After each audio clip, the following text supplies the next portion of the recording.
Welcome back to season 2 of Talking Candid. I'm Hayley Powell, the Performance Marketing Director here at Candid Sky, and we're joined by my co-host David. And welcome to the podcast, Annie. Thank you so Welcome. much for having me. It's an honor. Oh, no, the pleasure's ours. So, for the listeners, myself and Annie became acquainted via LinkedIn. We'll get into a little bit.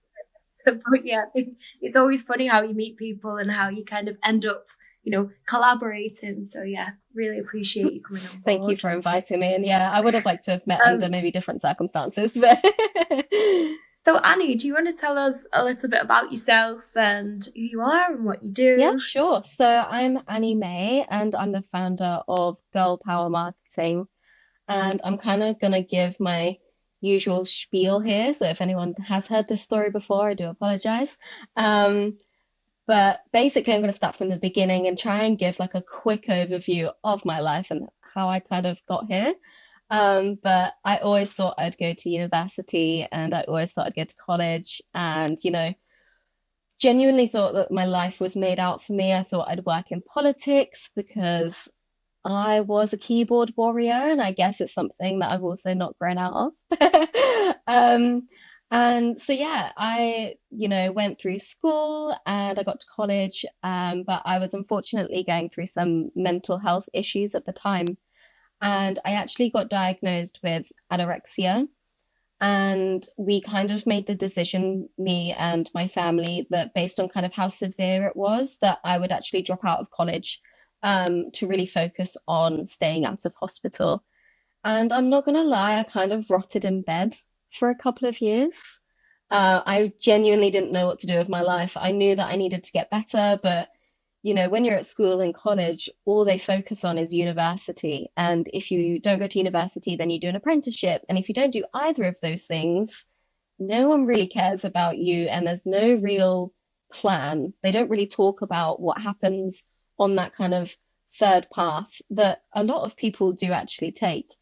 And after a couple of years of kind of rotting, I got myself in a bit of a better position. And I kind of joke that I'm a nepotism baby because my mum managed to help me get my first job in digital marketing, where I kind of worked as an admin assistant.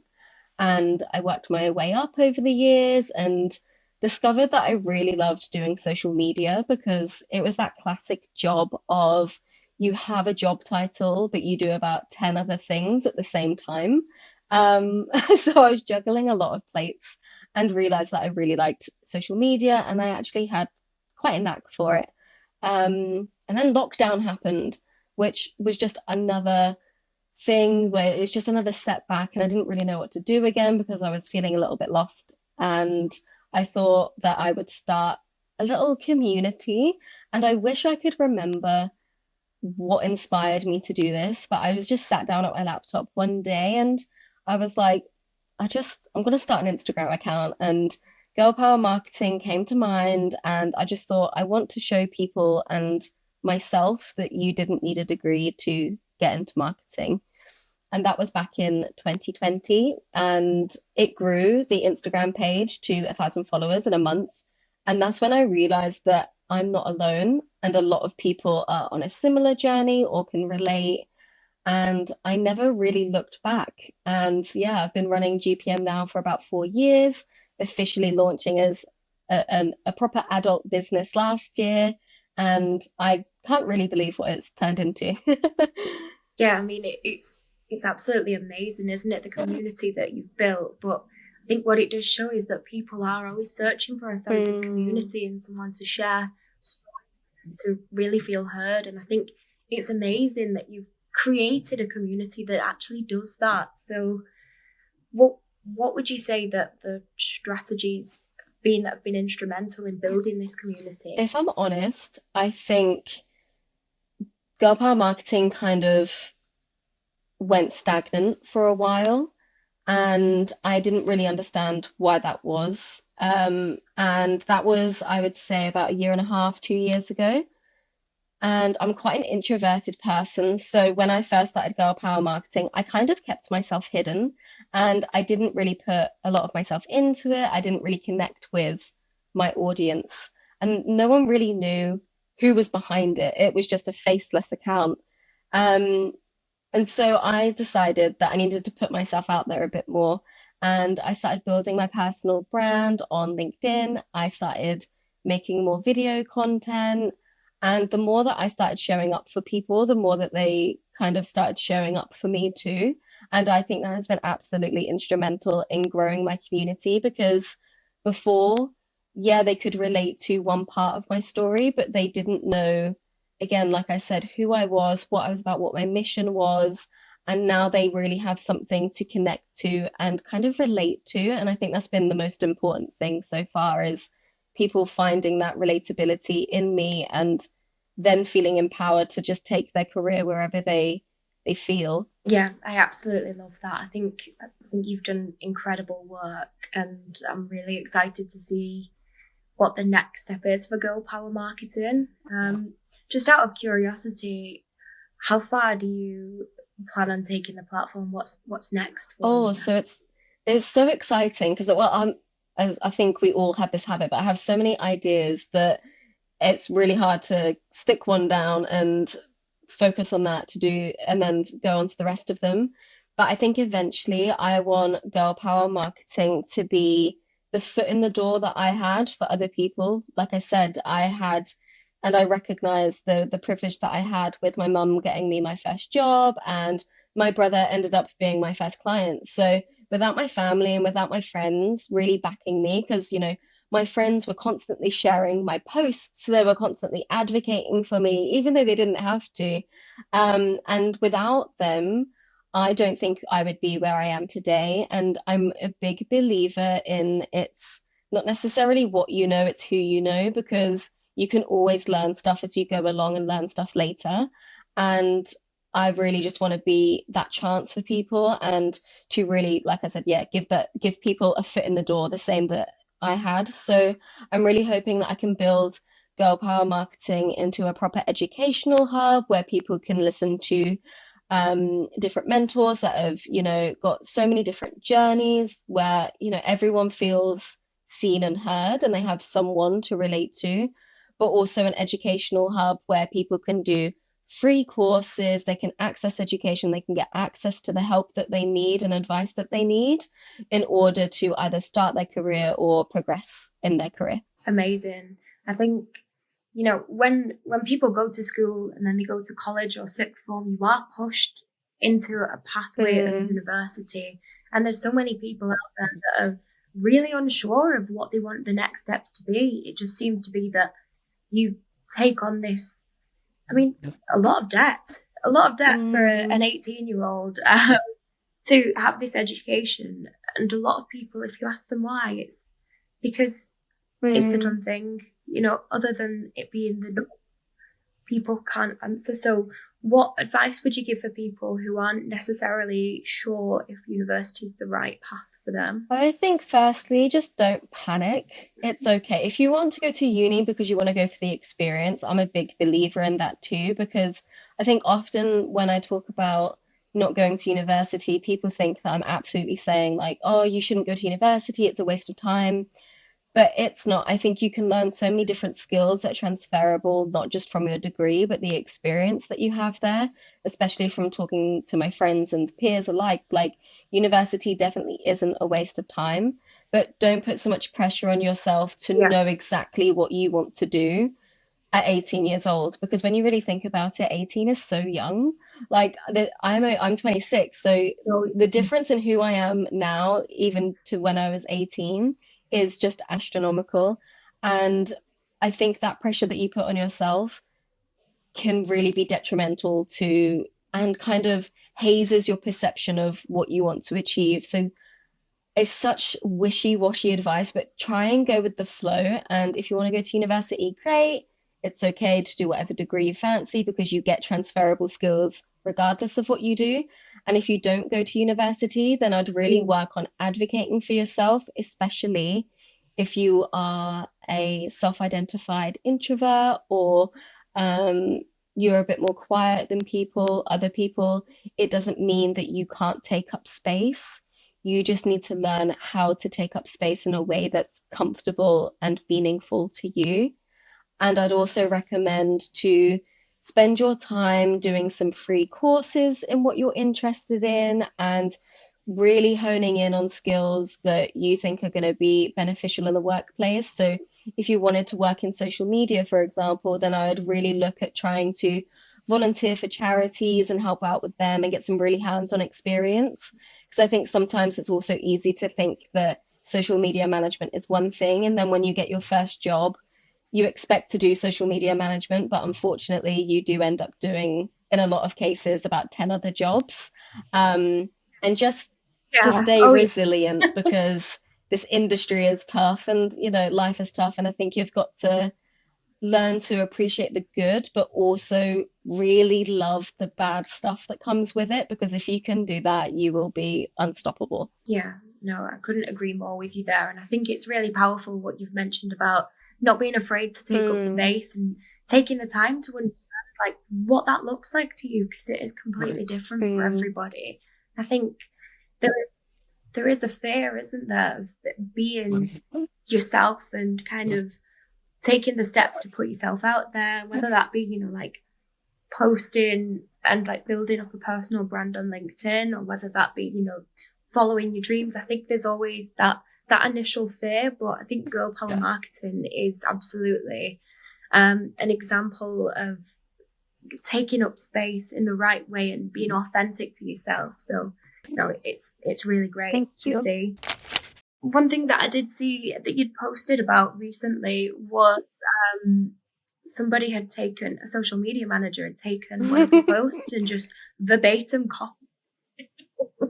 Is plagiarism something that you see often, and how do you deal with theft in the digital It's space? hard because unless you trademark something or copyright something, it's kind of a free for all. And with the scenario that happened with me, like a lot of my content gets stolen on a daily basis, especially my social media updates that I do. And at first, I used to be really kind of like up in Yeah, arms about it and be like, why are you stealing my content? Um, but I think social media management is you're under so much pressure from people above you to constantly be putting out content, to be advocating for the company that you work for, that it can be quite overwhelming. And I think sometimes we just do things and we just make mistakes, and I think seeing it happen more often and especially experiencing it personally has made me more empathetic. But I said the other day when I was talking to someone, like, you can steal my content, but don't steal my memes. Like, funny is all I have sometimes. So like I'm very proud of the memes that I create. And yeah, that was a really odd scenario. Someone actually messaged me to be like, "Oh, I saw this brand post your meme," and I was like, "Oh, surely not." And it was verbatim what I had posted. And I decided to post about it because I was kind of upset that such a big brand would do it. It's different when people take my social media updates because they're normally social media managers or, they're posting on their own accounts and it's just one of those things. But they have 120,000 followers on Threads where they posted it, and they're a brand that I use myself. So it just kind of upset me. And I think in that haze, I posted about it and I didn't really expect anyone to see it, but it ended up getting quite a lot of eyes on it. And the someone from that company actually reached out to apologize and said that they didn't know what had happened, but they're going to be talking to their team when they get back. And I think that's all we can kind of hope for when that sort of thing happens, because usually yeah, I would reach out via DM because you never know why people do things, so you always want to reach out privately first. But on Threads, they don't have a DM feature, and they weren't anywhere else that I could right. access. So yeah, in my haze, just posted about it, and I think it kind of raised a lot of questions and good discussions about if it really is stealing, because obviously I don't own the image. It was an emoji, and what it kind of means for social media managers when they spot this sort of thing happening. Yeah. And what kind of discussions came about and kind of inspired you from this Well, I conversation? think there was a few people that were on the side of, well, you don't own the image, so it sucks, but like, what can you do? And Yeah. it was a very fair point. Like, there isn't really anything that we can do, but in the same sense, I think that as social media managers, we should be more supportive of each other and when possible, Really? just don't steal content. It's just a shoddy thing to do. And instead, if you see something, or especially memes that you think is absolutely hilarious, you can still, obviously, memes are not unique in the slightest. That's why they're memes, because, they go viral. Is take it and make it appropriate and funny for your brand and your presence on social media. The brand that stole my meme could have gone through so many different avenues as a beauty and cosmetics brand that would have actually made sense and been so much funnier than stealing my content because it kind of Yeah. didn't really make sense. And I think, yeah, that was like the biggest thing that I kind of learned from the comment section is that it is just a bit awful and we should kind of move on. And it does suck, but there's not really anything that you can do. And to just always reach out privately where possible. From what I gather, kind of raising these issues on social media, they do advocate for change within the Mm. industry, and that I think that's definitely a benefit. I mean, with that in mind, as I mentioned previously to the listeners, we did make acquaintance on a LinkedIn discussion between yourself and Ben Yes, Gallagher. Do you want to outline the situation a for little sure, bit? for sure. Okay.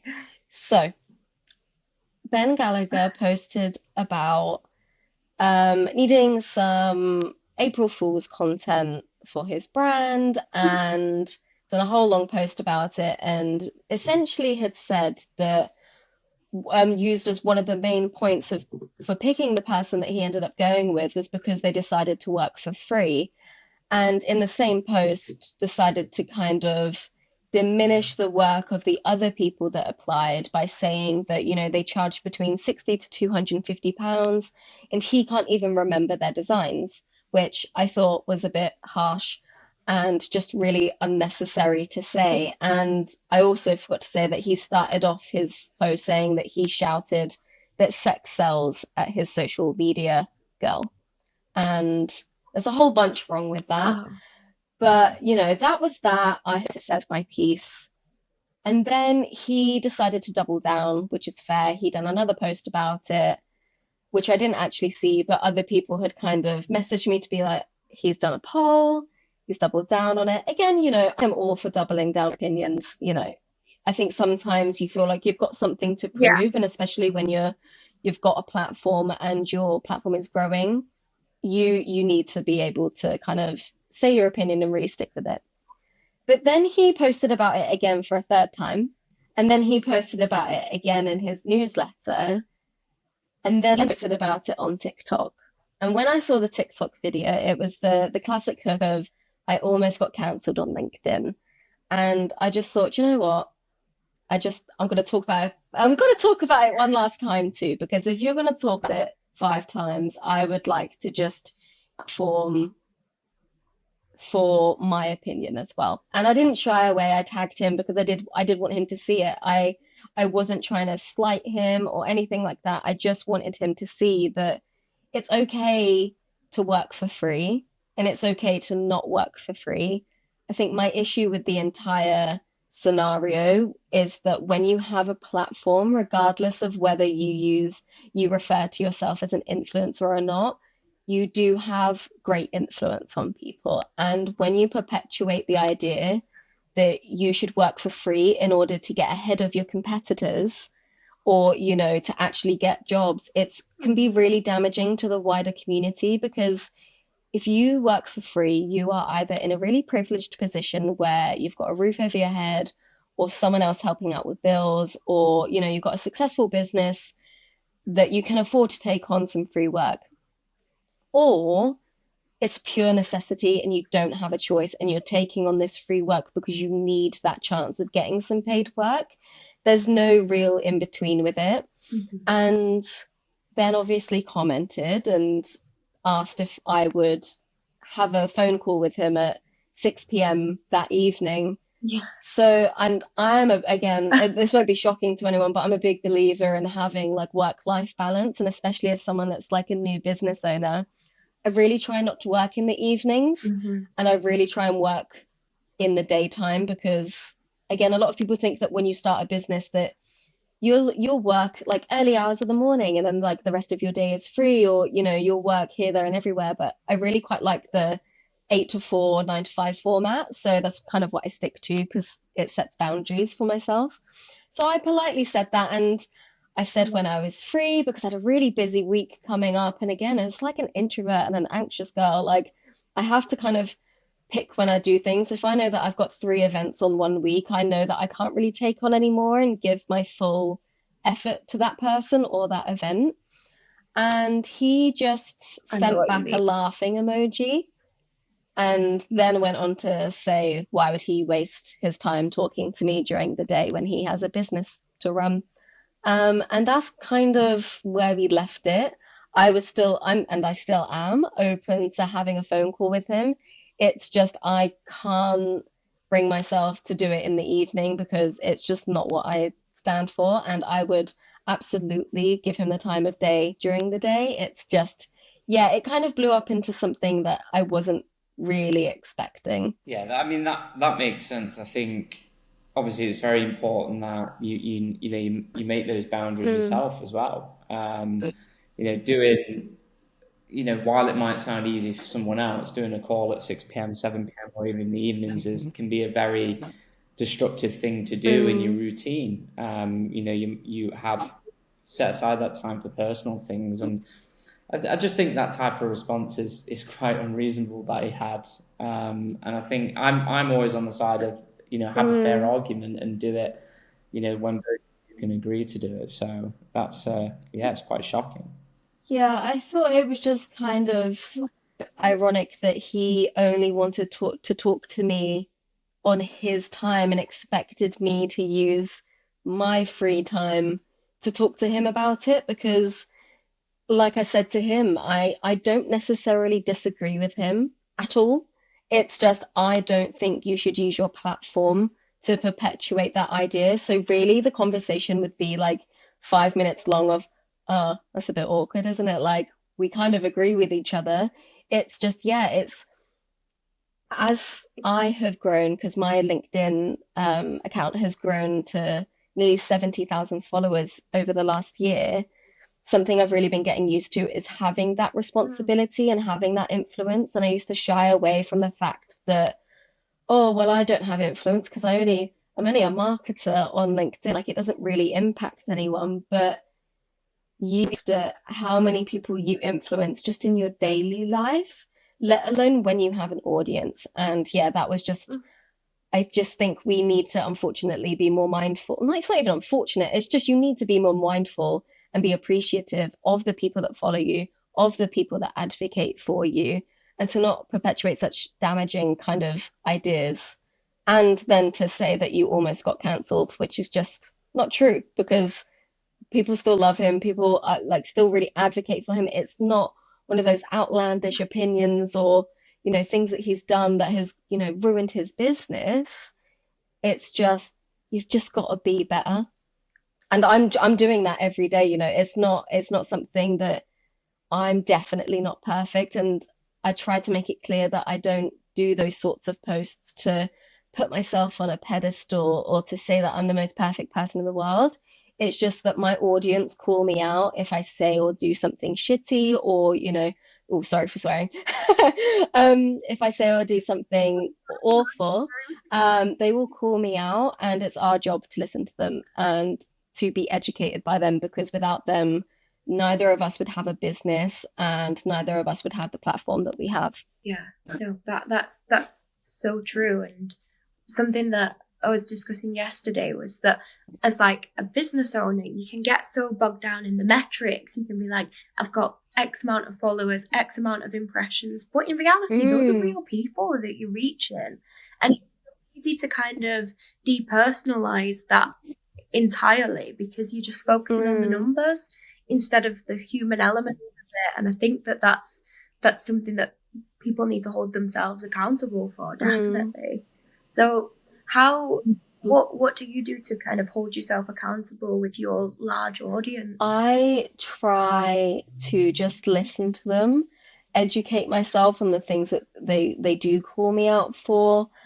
Sometimes, if I've posted, it can be something as small as if I posted on Girl Power Marketing and I've just glossed over something and I haven't actually explained what it is and I've expected other people to know, for instance, like an acronym. It's so annoying when you're in a meeting and someone's, leading the meeting and they're talking about all these acronyms, but they don't say the acronym first. So then you're just thinking, oh my God, what does CTA mean? Like, even if you've been working in the industry for years, you're like, oh my God, I've got to Google that when I get back to my desk. Like, it's so annoying and it's it's just little things like that you've got to be better on and know that like just because you know something doesn't mean that other people know it.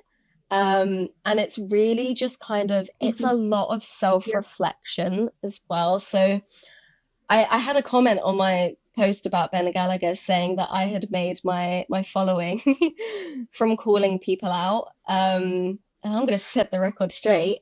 I've actually only ever called out 3 people. And I try not to virtue signal. So, because I think it can be really easy to do on social media. Like I said, I'm not doing it to make myself look better. It's just, I have the privilege of a platform and where I can face the consequences of calling people out. Whereas a lot of people can't. A lot of people can't use their platforms for that because they might have consequences at work. Or they can't afford to be able to do that. And so for instance, a CEO last year, and we've seen many of these posts before, cried on LinkedIn about how he had to make redundancies, but business had never been better. And it really irked me. So obviously I posted about it. But now I do a series where I highlight all the people that have been made redundant that month, just so that they can get some more visibility in their search to find work. And it's really just, it's just so important it's really easy, again, like I said, to call these things out, but unless we do better ourselves and showing people what we're doing, it kind of means nothing. And I don't want to do that. Yeah. I think it's like a counter argument to the comment about you getting your following from calling people out. Surely people with a social platform should be, not necessarily responsible, but sometimes, calling people out is for the greater good. So surely that's only a positive thing that you're using your platform to create social change. I think a lot of people as well, they look to, especially outside of just my bubble, for instance, but like especially big influencers, their audience looks to them to call things out, to talk about things. And when they don't, it's very apparent how upset their audience is because they want to know that the person they're supporting is kind of advocating for people that can't use their voice. And it does trickle down even to kind of influencers like myself, and for people with Ben, like who's growing a platform. It doesn't stop there, and it's only a good thing because I may call someone out one day and I might get completely the wrong end of the stick. I might be absolutely awful, but it's an opportunity to fail and be educated in public as well. And it gives the other person, or vice versa, the opportunity to have that discussion that might help people outside of work, inside of work, just in their general personal lives. And like you said, it can only be a good thing, providing that you allow for discussion, because I think sometimes people will call things out and then they won't be up to the discussion that happens afterwards. They are just very set in their ways, whereas you've kind of got to appreciate that not everyone thinks like you. Everyone has different experiences, so their opinions are going to be different. And you've got to create that safe space for people to have their opinion, regardless of whether they agree with you or not. And I mean, what you mentioned at the beginning of the podcast about your own personal experiences, would you say that being in the position that you are now helps you to kind of helps you in your everyday personal life? Yeah, definitely. I think going through what I went through, and I actually went to therapy for the first time when I was 23. Um, and it was life-changing for me. And it was actually being somewhat settled in my career and myself that I realized that, oh, I actually need to work through this. And I learned about core values.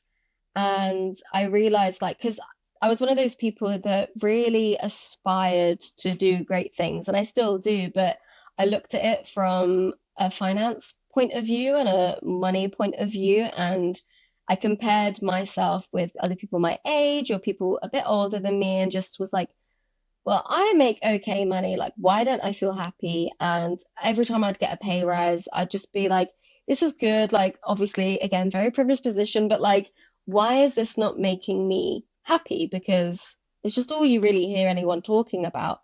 Um, and when I went to therapy and learned about core values, I realized that none of my core values actually centered around money, and the decisions I was making were centered around money. Um, so I've realized that a lot of what I want to do is contribution and giving back. And I think that does stem from what I went through and the help that I had. And it just really makes me want to be better and to give back to everyone that doesn't necessarily have those people in their life that can give them that foot in the door. And I think another thing that I've really had to learn is setting boundaries, because when you have a business, people expect you to be available at all times of the day. And that's actually not, it doesn't even just stay within if you own a business, but when you start like your career, you can often, especially if you have like a laptop that you can take home, sometimes you feel like you have to work in the evenings to, get a promotion, or you have to do all of these things. And you find that you burn out really quickly, you're unhappy with what you do, you kind of lose passion for your work. And I really think a lot of that is to do with not setting boundaries with yourself and with your employer if possible. And it's something that I'm still learning now, to be strict, because it's so easy to be like, oh, I'll just do this for another 5 minutes, or oh, I'll do that for an hour in the evening. But you just can't do that, especially if you're like me and, I want to work smarter, not harder. So yeah, it's Yeah. setting boundaries has been tough, but the more that I work through it and setting them, and the more difficult that gets, the kind of easier it gets, which sounds so backwards, but it's not an easy thing to do. Do you think we're suffering a comparison crisis at the moment? With the rise of different TikTok videos, Instagram profiles. There's a lot of kind of like famous campaigns and people winning awards on LinkedIn and so on, and like all of everyone talking about the successes. Do you think that is harming newer I generations think it now? is, and I think especially with social media management, because it sets expectations that you may not reach, and especially as at a time where you think you should be reaching them. So I think, I actually spoke about this on Twitter yesterday, but I wanted to hear from people and their advice on how to navigate and quote unquote boring industries, because you do see all of these campaigns celebrated on LinkedIn or Instagram or TikTok, and the likelihood of you starting your career and working on one of those campaigns is quite slim. And it's hard, I think, to stay motivated in social media when you are working, for instance, for like a local and small accountancy agency. You're running their social media and you're not seeing people do similar work to you. Usually you're a one person band doing everything. And then you go on LinkedIn and you see all these campaigns, and it feels like what you're doing isn't meaningful, but it really is. And I think you're so right. Like that comparison, and especially with journeys, um, is really difficult for people. And that's why I kind of made more of an effort a couple of years ago to talk a bit more about my journey and be really transparent about how much I earn and do I employ anyone and how I got here. And that's why I don't shy away from the help that I've had, because I've had questions in the past of like, how can I do what you do? And I'm like, you can't, because like journeys are really personal, but also I had so much help getting my foot in the door that unless you have that, it's gonna look a lot different for you. And I remember being on Instagram looking at these other people that had grown their personal brands already, that had done all these weird and wonderful things. And I just thought, well, why should I take up space if I'm not achieving what they are?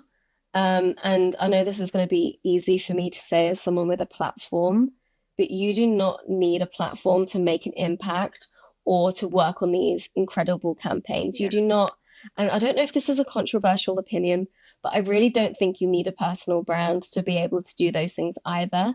I think it does help, and it definitely facilitates getting more opportunities potentially, but you do not need to have 30,000 followers on LinkedIn to work for your dream brand.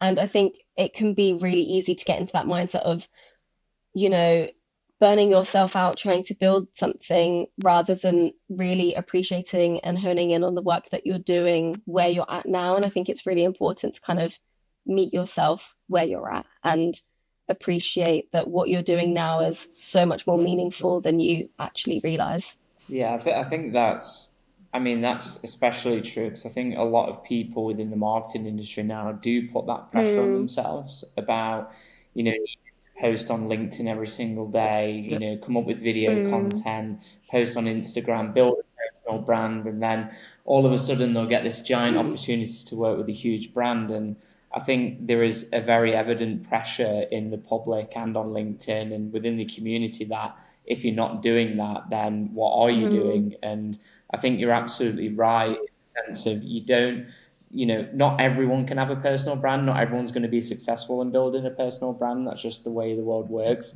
Some things are not meant for you as an individual.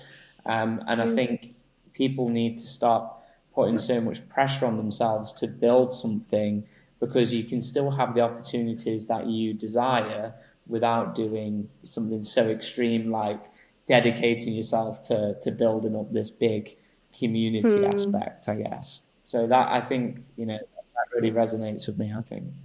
Yeah, and I think it definitely rings true because David and myself are currently trying to build up a personal brand on LinkedIn at the moment.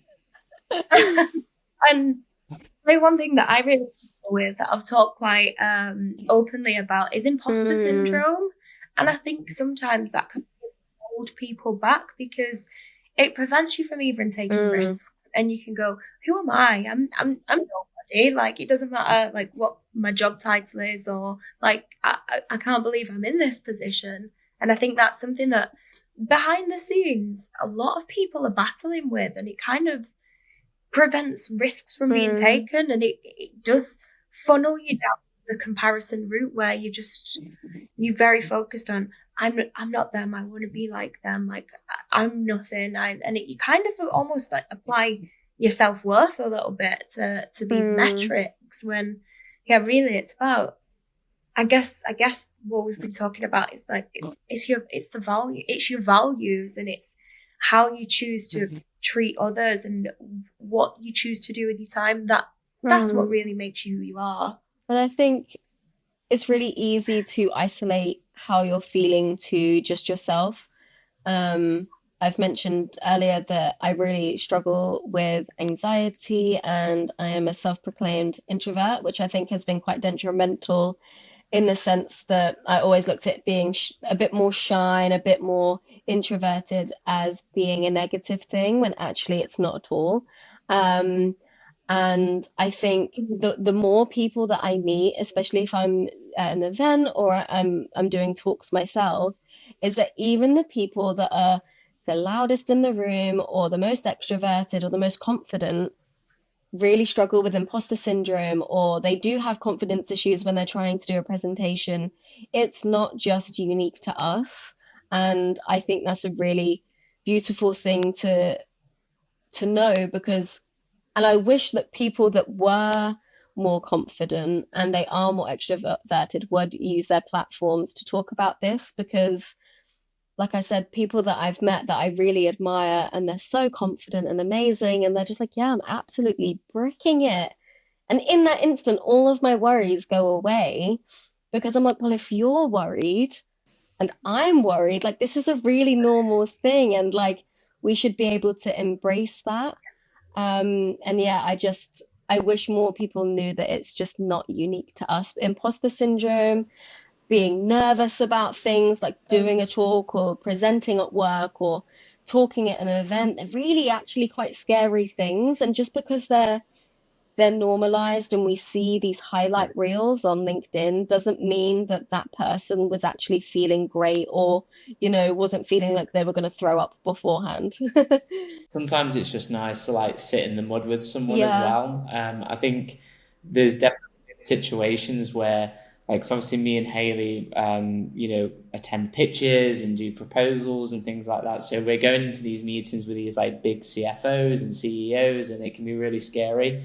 And Haley will say, "God, how do you like keep such a cool head?" And I'm like, "No, I'm actually shitting myself as well." And then we're both like, let's go into Yeah. this just both knowing that we're absolutely ourselves and we're just gonna wing it and try our best. Sometimes it's just nice. I think people are afraid sometimes to open up and say, I'm like nervous Mm, or worried Yeah. or scared, when it's completely mm. normal with everyone. Yeah, you're my emotional support animal. I used to say. The goalposts are constantly Mm. changing, and it's become really hard to kind of have a voice in this industry. So to kind of share concerns with people, it makes you feel like a normal Yeah, it person, makes you feel doesn't it? seen and heard. And I get a lot of, not hate, but like I get a lot of people questioning why like I post memes a lot. And I mean, firstly, I feel like I'm quite funny, so it's nice to be validated. But also, memes really make you feel seen and heard. And if anyone looked through the comment section of my memes, they will see exactly why I do it, because it's people in there that relate to it or they have a different problem that they're relating to it. And there's people in the comments that are talking to each other, feeling seen and heard, and realizing like, oh, it's not just me. And the amount of comments that I get that are like, oh my God, I thought it was just me that was dealing with this, or like, oh, I thought Meta Business Suite only hated me and I was the only person that cried over it. Like, no, we're all crying over it. It sucks.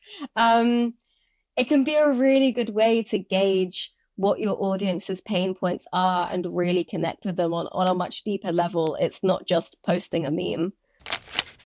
For brands in particular, how important is it that they incorporate like kind of memes and relatability into their brand? Because we've definitely worked with a lot of brands in the past that are like very serious, very Mm. cautious, don't want to post anything that could be seen in the wrong way. Do you think memes are important for brands as well? I think again they are and they aren't. If a brand doesn't want to do it, they're not going to do it. It's. I always get asked that question of how do I convince them, and like you try, you try again, and if they still don't want to do it, you're probably never going to change their mind. But I think if you've got a brand that's open to it, it's all just about experimenting with content and seeing if it actually fits their kind of tone of voice. I think, again, LinkedIn and social media has kind of given us this impression that everyone has to be as unhinged as Duolingo or Ryanair when you don't need to be. You can still have a slightly cheeky tone of voice that sparks discussion and conversation without having to really put yourself out there and have like an owl doing some weird stuff with a sponge. So I I think it's important to relate to your audience. And I think that can be done through your content in other ways than just memes. It can just be understanding their pain points and how they solve that problem. Or just even just acknowledging them, like we said, being seen and heard is a really powerful thing. And I think that's what will make you memorable. It might not get you sales right now, but 6 months down the line, someone might remember that you've made them laugh and be like, oh, I need to like, and if you have a product that they want, they'll then buy from you. I think you're absolutely spot on there, because the thing with certain brands, I think again it comes to that comparison again, right? Like we do it in our personal lives, and I think brands do it with each other as well. Like, oh, we need to be Ryanair, we need to be like Aldi on Twitter and social media, when you don't necessarily have to do those things. And I think you're right in saying that if you're solving your customers' problems and you're putting content that represents your values as a brand, that's the most important thing that you can do. And I started my career in social media, and I've always been a big believer that social media for a brand isn't necessarily about sales and total revenue. It's about building a community online. It's about fitting in. Got a lot of brands. I read a book ages ago that said, social media is like a party. If you're a brand and you walk in and you start talking about your products and trying to sell to people, they're going to look at you and think, "Oh, get out of here." But if you pick up a drink, you act sociable, and you're quite fun, then you'll blend in and no one will know you. And I think for me, I always enjoy the type of content from a brand that doesn't look like they're trying too hard. And I think sometimes you've got to separate like what is a revenue driving piece of content and what is just an organic community engagement piece of content. You can create ads that aren't public on your feed, targeted to who's going to buy your products, and you can post to a community where it doesn't have to be salesy and more pushy, I guess. So I think that's very true. What advice do you have for businesses who are looking to to develop the social media platform? Experiment. If you're not experimenting, you're going to be falling behind. Every single month you'll be falling behind. I think, the social media space is changing constantly. And I don't mean algorithms, I just mean in general, with all the updates that are happening, how fast things are moving. Like TikTok came on the scene and now TikTok could be banned. And that's happened in a relatively quick period of time. You've got to stay agile, and I think use your data from social media platforms to inform your strategy and for what works. I think sometimes, and I've definitely been guilty of this, but yeah, think a piece of content will work really well and then it flops and you're just like brilliant. And then the thing that you spend 5 minutes on performs really, really well. And I think you've got to replicate more of that. But also, it's so important to not let your ideas die. So I really struggled with this a few months ago. I didn't really know how people came up with content ideas so often. And some of my followers informed me that they have content graveyards, which is a beautiful little thing. So all of these pieces of content that haven't performed as well as you thought they would, you pop them somewhere safe for another time. And then you rework them and you try again in 3 months' time or in 6 months' time or however long you need, whether that's just changing the hook or the visuals or the time that you've posted even, or if it's just more relevant at that point because something's happened in pop culture or in the news, it might have a better chance of performing. And that has honestly been the best advice that I've ever been given. And I think if you're able to do that while experimenting and staying agile, you will always be 5 steps ahead of your competitors and you will see growth and engagement across your platforms. I think that was a brilliant answer Thank as you. well. Content graveyard. I better use that one because I've got a lot that I've posted and I'm just like, oh, I'll just move on to the next one. So that's brilliant. I like It's a that. really good way of just maximizing your effort as well. I don't believe that anything you create is necessarily bad and should never be revisited again. And we're expected as social media managers and marketers to come up with things all the time. And just because, it doesn't work right now doesn't mean that it will never work. So the content graveyard, honestly, changes your life. Well, thank you so much for joining us, Annie. And as always, guys, thank you so much for tuning in. Please like, comment, rate, and subscribe on all of the streaming platforms that you're listening to Talking Candid on. And stay tuned for next week's episode. Thank you again, Annie. Thanks, Annie. Thank you. You can steal my content, but don't steal my memes.